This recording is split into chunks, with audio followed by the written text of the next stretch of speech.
Assalamualaikum warahmatullahi wabarakatuh. Selamat pagi anak-anak. Semoga selalu diberikan kesehatan, amin. Oke anak-anak, pada pagi hari ini kita akan belajar bahasa Inggris dengan tema narrative text. Pada narrative text ada beberapa hal yang akan kita pelajari. Yang pertama, pengertian atau the meaning of narrative text. Yang kedua, tujuan atau the purpose of narrative text. Yang ketiga, kinds of text atau jenis dari teks naratif. Yang keempat, language features atau ciri kebahasaan dari teks naratif. Yang kelima, yaitu jenis structure of narrative text atau struktur teks dari teks naratif. Dan yang terakhir, nanti kita akan lihat contoh dari teks naratif. Oke, untuk pembahasan yang pertama yaitu tentang pengertian dari teks naratif atau the meaning of narrative text. Apa yang dimaksud dengan teks naratif? Teks naratif adalah jenis teks dalam bahasa Inggris untuk menceritakan suatu cerita yang memiliki rangkaian peristiwa kronologis yang saling terhubung. Maksudnya saling berhubungan. Sedangkan the purpose atau tujuan dari teks naratif yaitu to entertain or to amuse the reader, untuk menghibur pembaca tentang suatu kisah atau cerita. Kinds of narrative text, jenis-jenis dari teks naratif. Ada beberapa jenis dari teks naratif. Yang pertama yaitu tentang cerita rakyat atau fairy tale. Yang kedua tentang misteri, cerita misteri. Yang ketiga tentang cerita khayal atau science fiction. Yang keempat tentang romance. Yang kelima fable atau cerita tentang hewan. 6. Myth and legend, mitos dan legenda. History, cerita atau horor. Dan yang terakhir atau yang lain-lain dan lain-lain.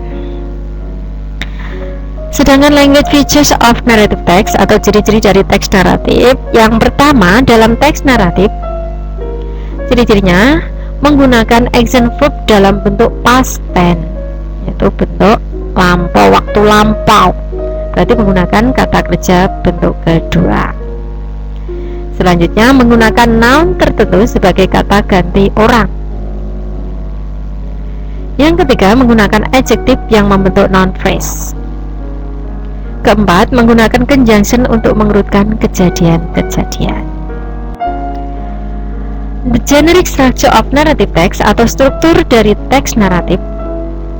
Nah, di sini saya akan menyebutkan kalau teks naratif itu ada 4 generic structure. Nah, biasanya ada 3, yang keempat itu bisa ada dan bisa juga tidak. Oke, sekarang yang pertama, apakah itu? Yang pertama yaitu orientation. Apa itu orientation? Itu perkenalan. Biasa disebut dengan pendahuluan, berisi tentang siapa, kapan, dan di mana suatu cerita itu ditetapkan. Yang kedua, complication atau permasalahan. Dalam complication diceritakan awal masalah yang menyebabkan puncak masalah atau yang biasa disebut dengan klimaks. Bagian ini biasanya melibatkan karakter utama dari cerita tersebut. Yang ketiga, resolution, yaitu pemecahan masalah. Bagian ini akhir dari cerita atau berupa solusi dari masalah yang terjadi. Masalah dapat diselesaikan, dapat menjadi lebih baik atau malah lebih buruk, yang nantinya akan membuat cerita itu berakhir dengan bahagia atau sebaliknya. Yang keempat, reorientation, akhir dari masalah atau disebut dengan bagian penutup. Pada bagian ini bersifat opsional. Tadi seperti yang sudah dikatakan di awal, bisa ada dan bisa juga tidak. Pada reorientation bisa berisi tentang pelajaran moral, saran atau pengajaran dari teks. Nah, sekarang kita lihat contohnya. Dalam contohnya ini diberikan teks yang berjudul dengan Cinderella. Cinderella. Once upon a time there lived a girl named Cinderella. She lived with her mother. She lived with her stepmother and 2 stepsisters. The stepmother and her 2 daughters didn't like Cinderella. They treated Cinderella very bad. Cinderella usually did the hardest works in the house, such as scrubbing the floor, cleaning the pot and pan, and preparing the food for the family, and so on. One day, a ball was to be had by the royal family of the kingdom to find the prince's spouse. Cinderella wanted to go to the ball, but her stepmother asked her to stay at home and do the housework. Cinderella cried. Then there was a fairy godmother standing beside her. "Why are you crying, Cinderella?" the fairy godmother asked. "Because I want to the ball, but my stepmother insists me to stay at home. Besides, I don't have any beautiful dress," said Cinderella. Then the fairy turned Cinderella's ugly dress became the most beautiful dress, and with beautiful slippers. The fairy also turned a pumpkin into a barking coach, and the mice became 6 white horses. Cinderella finally could go to the ball, but she had to come back before midnight before the spell ended. At the ball, Cinderella amazed everybody there, including the prince. The prince asked her to dance. Cinderella had a wonderful time at the ball, but all of a sudden, she heard the sound of a clock, the first stroke of midnight. Remembered what the fairy had said, Cinderella ran back to her home, but she lost one of her slippers in the ballroom. The prince picked up her slipper and would search for the girl whose foot fitted with the slipper. A few days later, the prince proclaimed that he would marry the girl whose feet fitted the slipper. Her stepsisters tried on the slipper, but it was too small for them. No matter how hard they squeezed their toes into it. At the end, the king's soldier let Cinderella try on the slipper.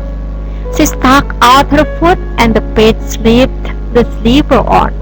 It fitted perfectly. Finally, she was driven to the palace. The prince was overjoyed to see her again.